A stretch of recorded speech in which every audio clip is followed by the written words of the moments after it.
Hi ನಮಸ್ಕಾರ ಗೆಳೆಯರೆ. Karnataka examination authority ವತಿಯಿಂದ ನೋಡಿ UG ನೀಟ್ ಪರೀಕ್ಷೆ ಬಗ್ಗೆ ಮತ್ತೊಂದು ಮಾಹಿತಿ ಇಲ್ಲಿ ಅಪ್ಡೇಟ್ ಆಗಿದೆ. ಏನಪ್ಪ ಇದು ಮಾಹಿತಿ ಅಂದರೆ ನೋಡಿ UG NEET 2024 online application date extend note ಅಂತ ಇಲ್ಲಿ ಕೊಟ್ಟಿದ್ದಾರೆ. ಇದನ್ನು ಓಪನ್ ಮಾಡಿದರೆ ನೋಡಿ ಇಲ್ಲಿ ಕೊಟ್ಟಿದ್ದಾರೆ ನೋಡಿ 2024ನೇ ಸಾಲಿನ ಕರ್ನಾಟಕದಲ್ಲಿನ ವೈದ್ಯಕೀಯ ಮತ್ತು ದಂತವೈದ್ಯಕೀಯ ಮತ್ತು ಆಯುಷ್ ಕೋರ್ಸ್ಗಳಿಗಾಗಿ ನೋಂದಣಿ ಮಾಡಲು ಹಾಗೂ ರೋಲ್ ನಂಬರ್ ಲಿಂಕ್ ಮಾಡಲು ದಿನಾಂಕಗಳನ್ನು ಇಲ್ಲಿ ಎಕ್ಸ್ಟೆಂಡ್ ಮಾಡಿದ್ದಾರೆ.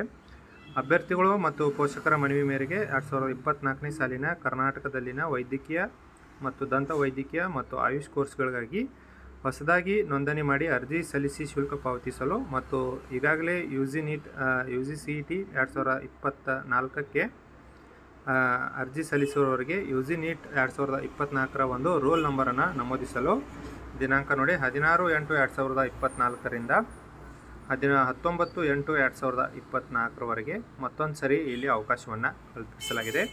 ಯಾರು UG ನೀಟ್ ನಂಬರ್ಗಳನ್ನು ಅಪ್ಲೋಡ್ ಮಾಡಿಲ್ಲ, ಬೇಗನೆ ನೀವು UG ಒಂದು ನೀಟ್ನಲ್ಲಿ ನಿಮ್ಮ ಮಾರ್ಕ್ಸ್ಗಳನ್ನು ಎಂಟ್ರಿ ಮಾಡಿ ಮತ್ತು ರಿಜಿಸ್ಟ್ರೇಷನ್ ಯಾರು ಮಾಡಿಲ್ಲ ಅವ್ರಿಗೆ ಕೂಡ ಹೊಸದಾಗಿ ರಿಜಿಸ್ಟ್ರೇಷನ್ಗಳನ್ನು ಮಾಡಿ ನೀವು ಇಲ್ಲಿ UG ನೀಟ್ ಒಂದು ಕೌನ್ಸಿಲಿಂಗ್ಗೆ ಹಾಜರಾಗಬಹುದು. ಆಲ್ರೆಡಿ ಯಾರು ರಿಜಿಸ್ಟ್ರೇಷನ್ ಮಾಡಿದಿರಿ ಅವರಿಗೆ ಇನ್ನೊಂದು ಸರಿ ರಿಜಿಸ್ಟ್ರೇಷನ್ ಮಾಡೋದು ಅವಶ್ಯಕತೆ ಇರುವುದಿಲ್ಲ. ನೀವು ನಿಮ್ಮ ಇಲ್ಲಿ ರೋಲ್ ನಂಬರನ್ನು ಎಂಟ್ರಿ ಮಾಡಿದರೆ ಅಷ್ಟು ಸಾಕಾಗುತ್ತೆ. ಈ ಮಾಹಿತಿ ಇಷ್ಟ ಆಗಿದ್ದಲ್ಲಿ ಒಂದು ಲೈಕ್ ಮಾಡಿ. ನಮಸ್ಕಾರ, ಧನ್ಯವಾದಗಳು.